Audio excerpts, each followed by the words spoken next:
पुरानी pension scheme की बहाली की मांग को लेकर धर्मशाला में क्रमिक अनशन पर बैठे नई पेंशन स्कीम कर्मचारी महासंघ के बीच सरकार के प्रति रोष बढ़ता जा रहा है। वीरवार को धर्मशाला में नई पेंशन स्कीम कर्मचारी महासंघ के प्रदेशाध्यक्ष प्रदीप ठाकुर ने पोस्टर अभियान की शुरुआत की। उन्होंने कहा कि कर्मचारी ओपीएस को लेकर वोट करेंगे।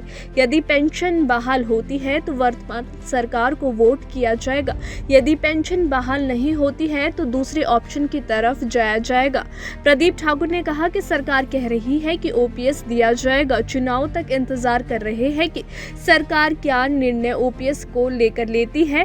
इसके अलावा उन्होंने कहा कि एक कमेटी बनाई है जो चुनाव के समय रणनीति बनाकर उस रणनीति के हिसाब से निर्णय लिया जाएगा। प्रदीप ठाकुर ने प्रदेश सरकार को चेताया कि कर्मचारियों के लिए पुरानी पेंशन योजना जल्द बहाल नहीं होती है तो इसका खामियाजा विधानसभा चुनाव में भुगतना पड़ सकता है।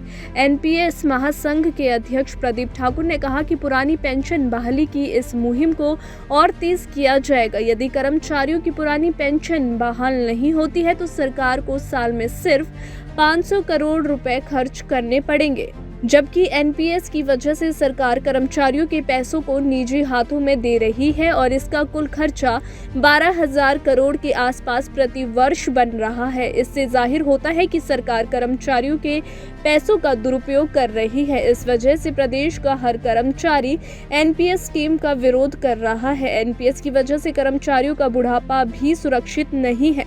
अपने बुढ़ापे की सुरक्षा के लिए कर्मचारी एकजुट हुए हैं। सरकार को जल्द पेंशन बहाली का निर्णय लेना चाहिए और प्रदेश के पैसे का दुरुपयोग रोककर कर्मचारियों की पेंशन बहाल कर देनी चाहिए।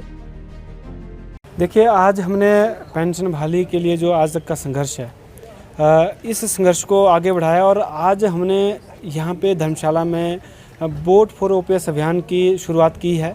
और ये अभियान यहाँ से, क्योंकि राज्य स्तरीय कार्यक्रम हमारा यहाँ धर्मशाला में था, इसके बाद पूरे हर एक ज़िला में ये अभियान शुरू हो रहा है और इसका स्पष्ट रूप से यही संदेश है कि आने वाले चुनावों में कर्मचारी ओपीएस को मद्देनज़र वोट करेंगे और पेंशन बहाल होती है तो वर्तमान सरकार को वोट करेंगे, और नहीं होती है तो जो भी ऑप्शन हमारे पास होगा उसकी ओर हम जाएंगे।